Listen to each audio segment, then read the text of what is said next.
क्षणोक्षणी आमच्या मनी तुमचीच आहे आठवण, हीच आमच्या आयुष्यातील अनमोल साठवण।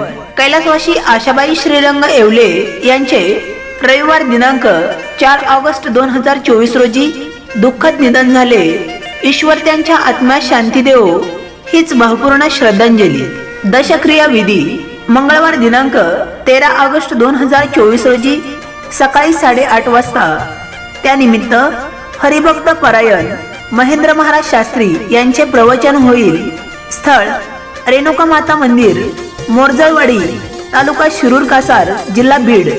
शोकाकुल श्री श्रीरंग बाबू येवले, पती सौ हिराबाई जालिंदर मंडलिक, मुलगी सौ सुवर्णा अण्णा पवार, मुलगी सौ दैवशाला बाबू गोंदकर, मुलगी चिरंजीव जयराम श्रीरंग येवले, मुलगा श्री पांडुरंग बाबू येवले, बाह्या श्री विठ्ठल देवराव येवले, बाह्या।